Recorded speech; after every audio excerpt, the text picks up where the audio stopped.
اعوذ باللہ من الشیطان الرجیم بسم اللہ الرحمن الرحیم.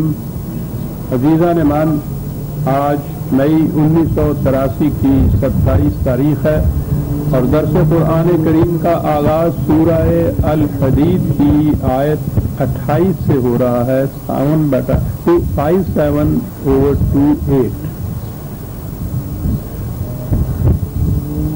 آغاز درس سے پہلے ضمن پھر عرض کر دوں، پچھلی دفعہ میں نے یہ بتایا تھا ایک استفسار کے جواب میں کہ یہ شب برات جو ہے،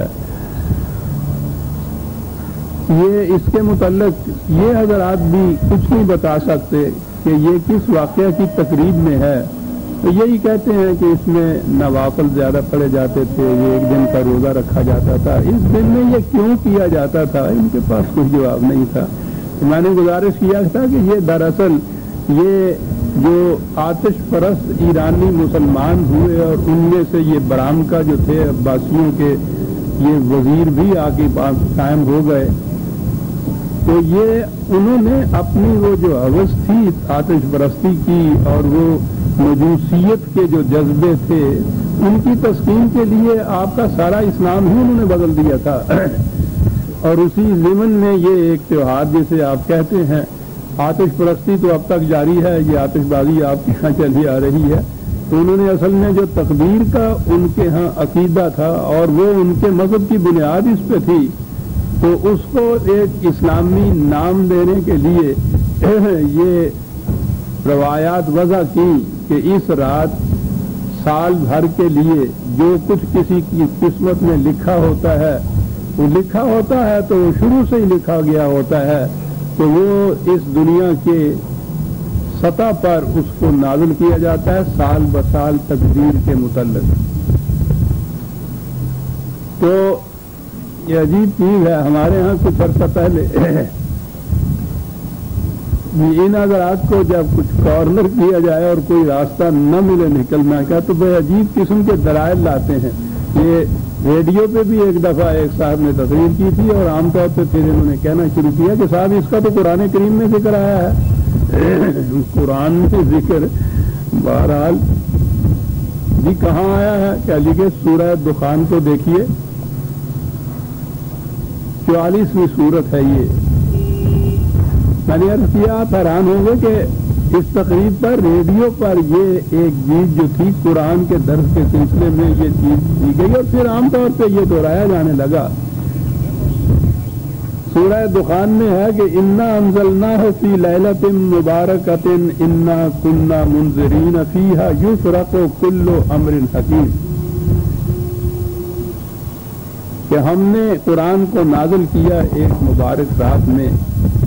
اور قرآن وہ ہے جو حق اور باطل میں تفریق کر کے امتیاز کر کے بتا دیتا ہے، الگ الگ کر کے دکھا دیتا ہے.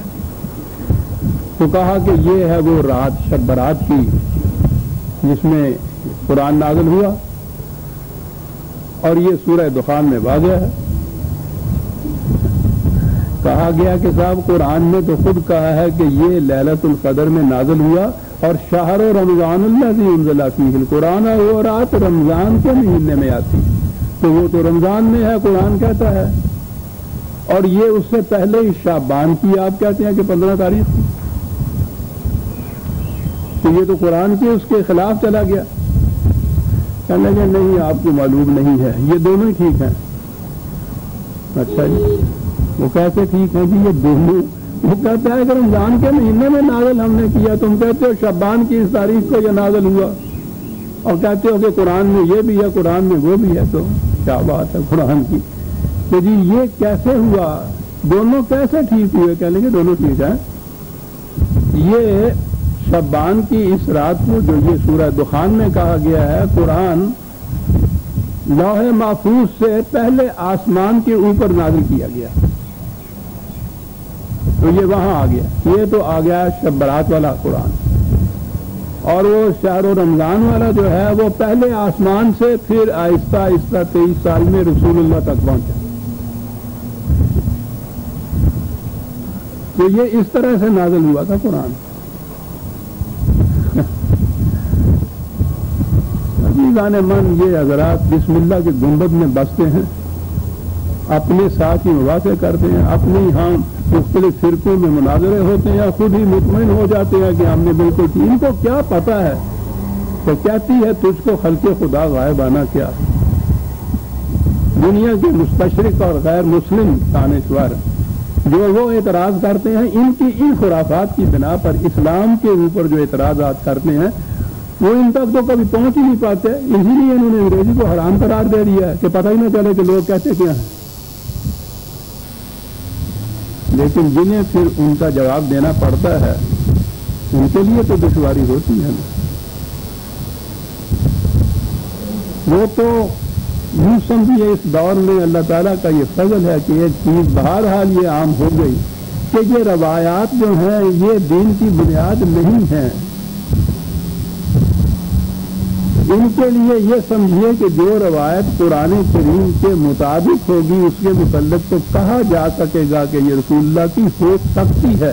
یقینی طور پر اس کے متعلق بھی نہیں کہا جا سکتا کہ رسول اللہ نے تو اپنی روایت کا ایک روایت بھی حضور نے خود منضبط کر کے امت کو نہیں دی اور قرآن سارے کا سارا مدون کر کے دیا. لیکن بہرحال یہ بات تو ہو گئی کہ اس کے پرکھنے کا یہ ایک پیمانہ ہے کہ جو اس کے مطابق ہے اسے کہا جا سکتا ہے کہ یہ صحیح ہے، اور جو اس کے خلاف ہے اس کو تو فوراً ہی مسترد کر دینا چاہیے گا. یہ ہے وہ چیز جس کی بنا پہ آپ ان غیر مسلم معترضین کے اعتراضات کا جواب دے سکتے ہیں. اور دعویٰ یہ ہے کہ قرآن کریم میں کوئی چیز اختلافی نہیں ہے، یہ قرآن کا دعویٰ ہے اور یہ مبنی بر حقیقت ہے. بہرحال میں نے کہا کرتا ہوں چھوٹا منہ بڑی بات. میں نے کیونکہ یہ ایک مشن اپنے ذمے لے رکھا ہے. میرے پاس آتے ہیں یہ لوگ باہر کے بھی، ان کے ہاں کے اچھے اچھے دانشور مستشرق، انہوں نے بڑا ہی مطالعہ کیا ہوتا ہے. اسلام ان کے نزدیک انہی روایات پر اور فقہ پر ہی مبنی ہوتا ہے. تو ان کے سامنے جب یہ اصول رکھا جاتا ہے قرآن کا تو آپ حیران ہوں گے کہ اب تک ایسا کبھی نہیں ہوا کہ کوئی آیا ہو اعتراضات لے کے اور پھر گیا نہ ہو دل کی تسکین کے ساتھ. قرآن تو اطمینان قلب کر دیتا ہے. تو بہرحال یہ کہا کرتے ہیں اس کے لیے کہ شب برات یہ ہے، اور اصل مسئلہ تو وہ حلوے کا ہی ہے.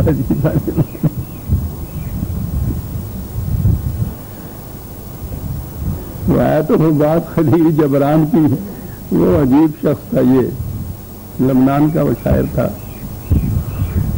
اس کی نظموں کے درجے بھی ہو گئے ہیں. ایک لفظ ہے کہ جنت کی دیوار کے اوپر میں اور شیطان جھانک رہے تھے تو اندر کیا دیکھا؟ حلوے کے ایک ڈھیر کے اوپر ملا بیٹھا ہوں رہا تھا.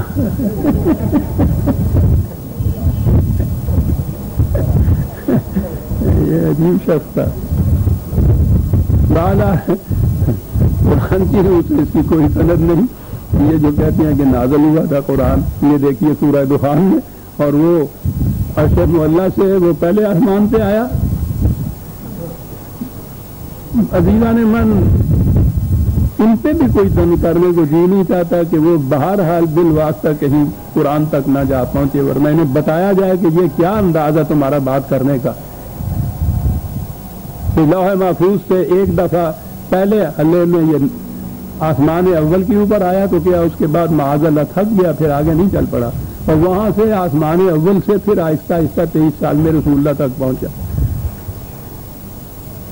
اور قرآن کہتا ہے اپنے متعلق کہ جبریل نے اسے رسول اللہ کے قلب پر نازل کیا.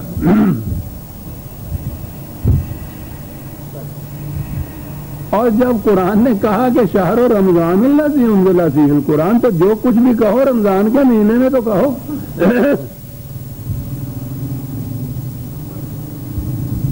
لیکن یہ شعبان کے مہینے میں یہ نازل ہو رہا ہے. اب جب یہ کہا کہ صاحب یہ تو اس کے خلاف جاتا ہے تو کہنے لگے نہیں صاحب یہ 2 دفعہ نازل ہوا تھا. بہرحال یہ ہے ساری حیثیت اس کی عزیزان مان. یہ سارا اجمی اسلام ہے، قرآن کا اسلام نہیں، رسول اللہ صلی اللہ علیہ وسلم کا دیا ہوا اسلام نہیں ہے. تو بہرحال اب درس میں بات آ گئی جی. 44 نمبر کی دخان، سورہ دخان کی پہلی 3 آیتیں ہیں. سورہ دخان میں نے عرض کیا تھا 44 نمبر ہے اس آیت کا. 44/1 سے 4 تک ہے جی.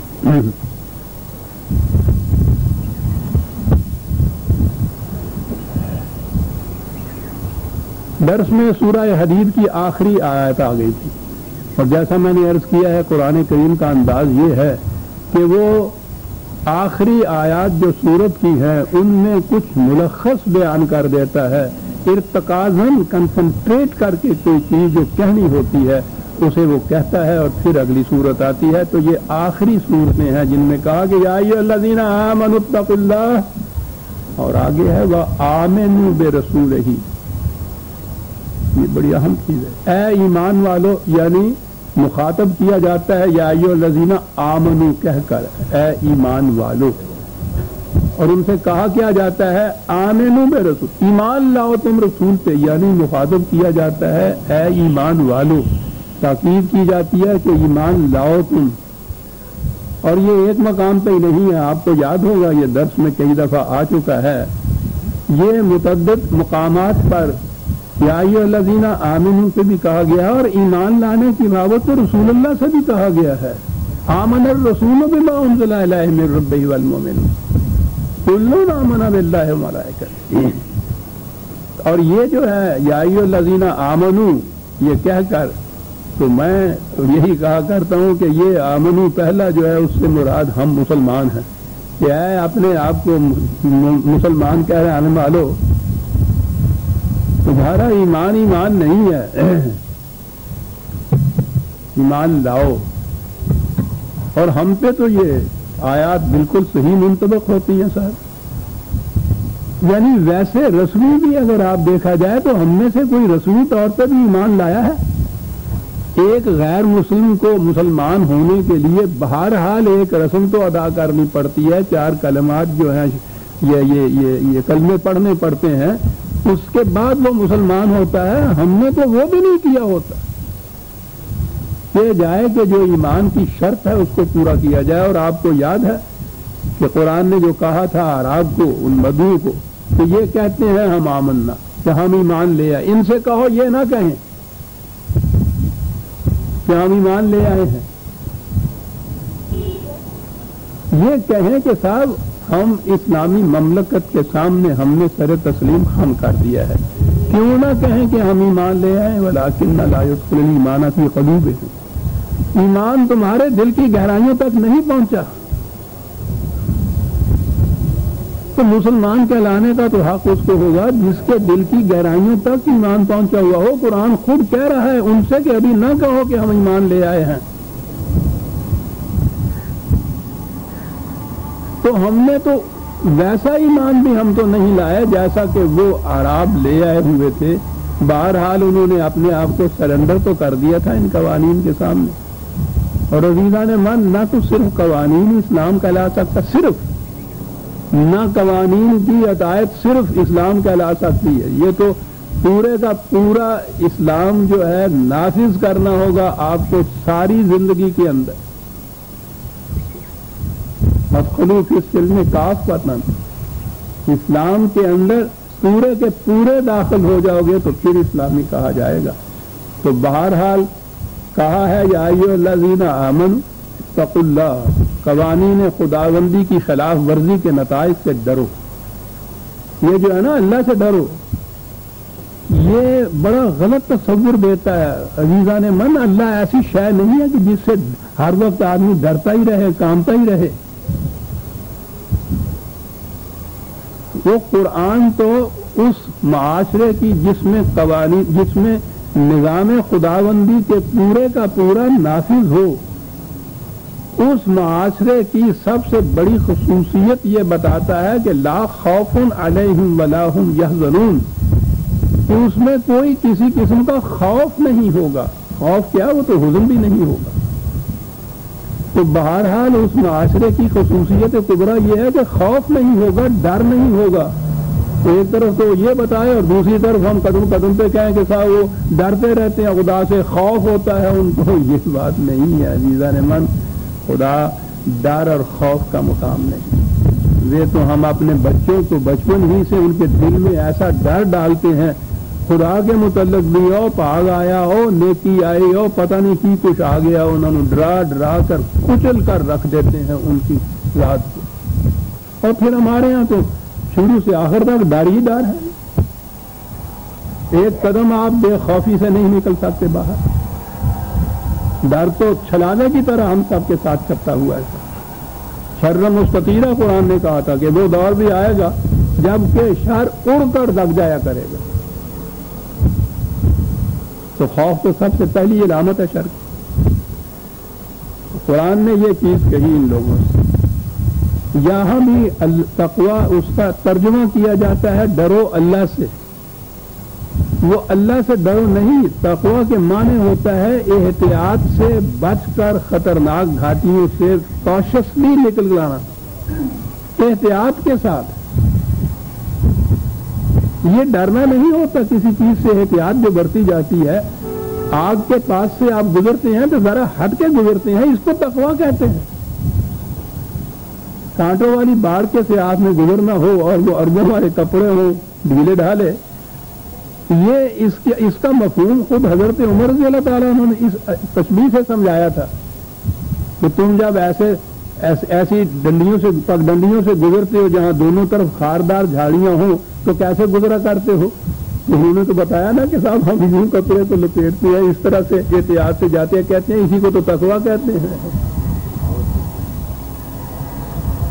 تو واتق اللہ جہاں آئے گا اس کے معنی ہوں گے کہ قوانین خداوندی کے توڑنے سے، کی سرکشی سے، کی خلاف ورزی سے جو وہ نتائج پیدا ہوتے ہیں، تخریبی نتائج، ان تخریبی نتائج سے بچنے کے لیے جو راستہ اختیار کیا جائے گا وہ تقویٰ ہوگا خدا کا۔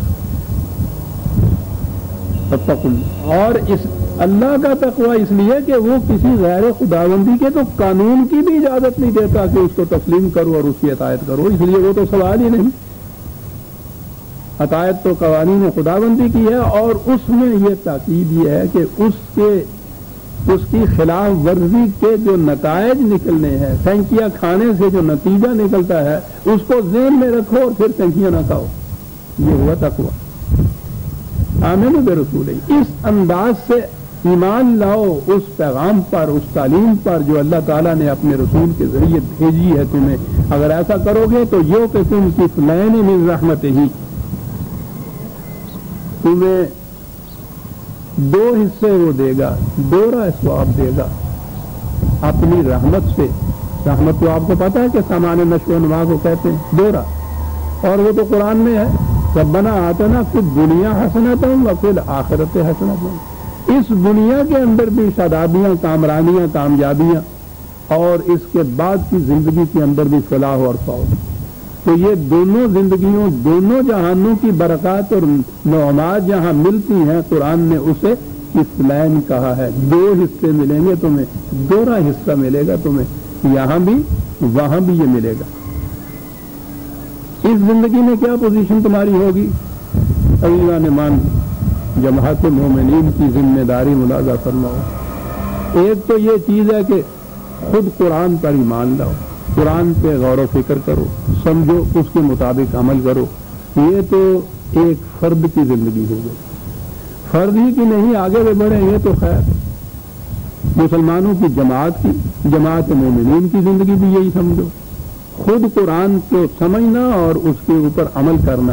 قرآن کہتا ہے کہ تم اگر اس طرح کے تقویٰ اختیار کرو گے اور تمہیں حسنات اس زندگی کی دی جائیں گی تو پھر فریضہ تمہارا کیا ہوگا؟ یجعل لکم نورا تمشون بہ، ایک ایسی روشنی تمہیں دی جائے گی۔ اور قرآن کریم نے ہر مقام پر، مختلف مقامات پر خود قرآن کو روشنی کہا ہے، نور کہا ہے، خدا کی رہنمائی کو نور کہا ہے، اور اسی کی ضرورت ہوتی ہے۔ اس نے کہا ہے کہ قرآن کا، اسلام کا منشا یہ ہے کہ تمہیں ظلمات سے نور کی طرف لے آئے، تاریکیوں سے روشنی کی طرف لے آئے۔ اس سے زیادہ جامع، اس سے زیادہ واضح مثال کوئی نہیں ہو سکتی۔ اور تو میں نے عرض کیا تھا کہ ہر جگہ قرآن نے ظلمات کہا ہے، تاریکیاں جمع کی صیغے میں کہا ہے، اور روشنی نور واحد کے سیغے کے اندر ہے. تاریکیاں 1000 قسم کی ہو سکتی ہیں, روشنی ایک ہی قسم کی ہوتی ہے. صحیح جواب ہمیشہ ایک ہوتا ہے, غلط جواب دوسری ہو سکتے ہیں. صحیح نشانہ ایک ہی ہوتا ہے, غلط نشانے سینکڑے ہو سکتے ہیں. وہ سارے ظلمات ہیں, تاریکیاں ہیں. نور ہے قرآن. نور کی خصوصیت وہ خود روشن ہوتا ہے. کسی دیے کو, اب تو دیے ہوتے ہی نہیں گھروں میں, لیمپیں بھی نہیں ہوتی.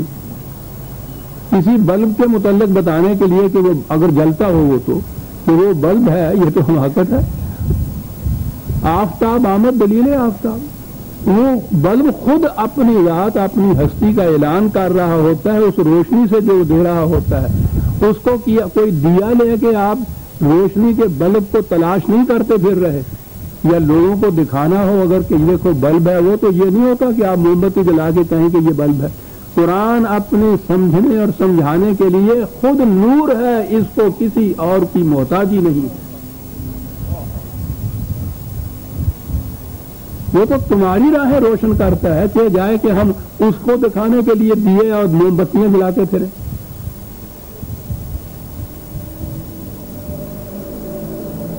یجعل لکم نورا, پہلی بات تو یہی بڑی عجیب چیز.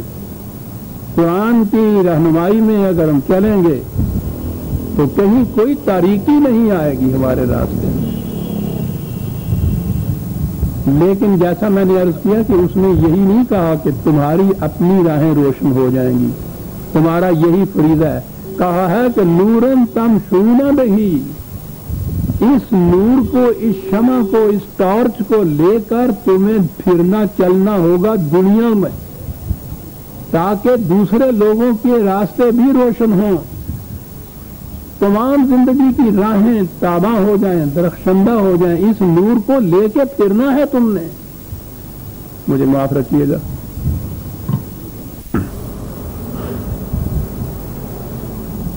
اسے لے کر تم نے پھرنا ہے, دوسری قوموں کی زندگی کی راہیں بھی روشن کرنی ہے. یہ ہے تمہارا فریضہ. اور تاریخ ہمیں بتاتی کہ صدر اول میں جب قرآن کی روشنی سے امت مسلمہ کی اس جماعت کی اپنی راہیں روشن ہوئی تو پھر وہ وہی مطمئن ہو کے نہیں بیٹھ گئے کہ ہماری راہیں روشن ہو گئی ہیں. وہ اس چراغ مستحوذی کو لے کر, نور آسمانی کی قندیل کو لے کر پھر وہ ساری دنیا میں چل نکلے. اس تھوڑے سے عرصے کے اندر, اس زمانے میں جب وسائل وصل و وسائل اور مواصلات کے طریقے اتنے محدود تھے, سفر کی رفتار اتنی سست تھی کہ جب میں نے پہلے بھی کہا تھا کہ تیز ترین سواری اونٹ ہوتی تھی, اس سواریوں پہ اس سامان سے کے ذریعے رسل و رسائل کے وہ وہاں سے اس شمع ہدا کو لے کے چین تک آ پہنچے, افریقہ تک جا پہنچے, اسپین تک چلے گئے. سارے جہاں جہاں آپ کو اب بھی کہیں کوئی چمک نظر آتی ہے کسی قوم کی تہذیب اور کلچر میں, یہ اسی شمع نورانی کا صدقہ ہے جسے لے کے وہ جماعت صحابہ والذین معہ وہ پھری تھی لے کر. اس دور اول کے, صدر اول کے مسلمان اس چراغ کو لے کر جو پھرے تھے تو ساری دنیا کو انہوں نے روشن کر دیا تھا.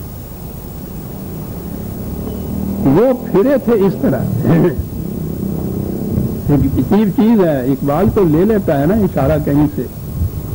شکوہ میں اس نے جو یہ چیز کہی ہے خدا سے کہ کیا کچھ کیا پھر ہم نے سے مراد ہے اس قوم میں صدر اول واری, تو اس میں یہ بھی کہا ہے نا کہ وہ قوم پھر محفل کون و مقام سحر و شام پھرے, نئے توحید کو لے کر صفت جام پھرے, کوہ میں دشت میں لے کر تیرا پیغام پھرے, اور معلوم ہے تجھ کو کبھی ناکام پھرے. کیا انداز تھا اس کا بات کا, اور معلوم ہے تجھ کو کبھی ناکام پھرے. یہ وہ جو پھرے تھے اس طرح سے، کیا جذبہ تھا؟ جذبہ کیا تھا؟ قرآن کا بھی حکم تھا، یجعل لکم نورا تمشون بہ، وہ اس ہدایت قرآنی کی تعمیل میں پھرے تھے، کوئی اور مقصد نہیں تھا، کوئی غرض نہیں تھی، اور پھرے اور اس کو جو کہہ رہا ہے کہ تجھے معلوم ہے کبھی ناکام پھرے، کہیں سے ناکام نہیں پھرے صاحب، اتنی بڑی روشنی جو ہو، سرچ لائٹ جو ہو، وہ ناکام رہے گی؟ بات تو روشنی پہنچانے کی تھی نا، ان کے راستوں کو روشن کرنا تھا، روشن کیے راستے ان کے انہوں نے چلا، معاف رکھیے تو چھوڑ دیجیے، ہماری اپنی راہیں تاریک ہو گئیں، دوسروں کی روشنی کیا ہم نے کرنا تھا۔ اب کیا ہو رہا ہے؟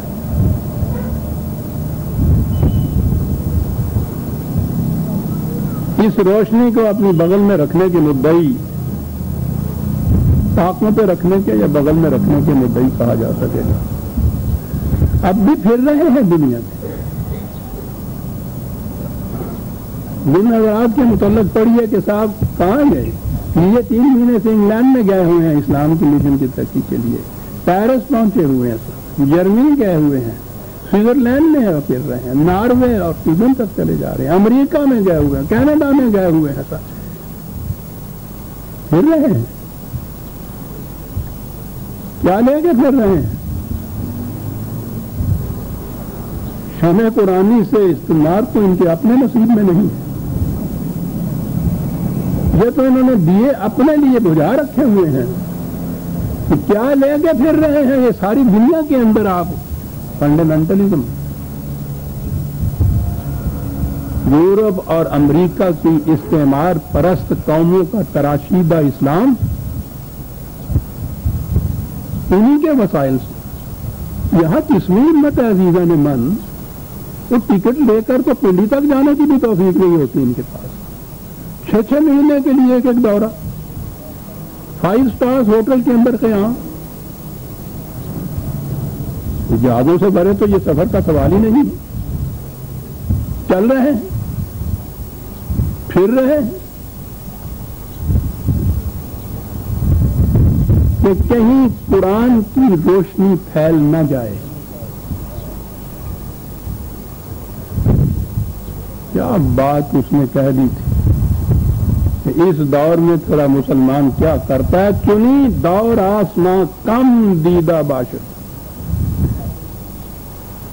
ایسا دور بھی آسمان نے کم دیکھا ہوگا کہ جبریل امین کا دل خراشد، اور تو اور جبریل امین کے بھی دل جو ہے اس میں خراش آ رہتی ہے کہ کیا ہو رہا ہے، کیا ہو رہا ہے، جس کے لیے اس قدر کرب سے، اضطراب سے، فغاں سے، آہ سے، نالہ سے، سوچ سے، گداز سے اقبال نے یہ کہا کہ جبریل امیرا دل خراشد، کیا ہوا کہ خوش دیر بنا کر بند ہاں جا، کہ ایسا عمدہ ہے کہ انہوں نے مندر، عبادت گاہ، پرستش گاہ، دیر کیسا عجیب بنایا ہے، کیا ہے اس کی خصوصیت، کیوں ایسا عجیب؟ یہ ہے کہ پرستد مومن و کافر تراشد، اس مندر میں کافر بت تراشتا ہے، مسلمان پوچھتا ہے اس کو، جن کے تراشیدہ اس بت کو اسلام کا نام لے کر ساری دنیا میں گھوم رہے ہیں، پھر رہے ہیں۔ وہ شعر تو تھا نا،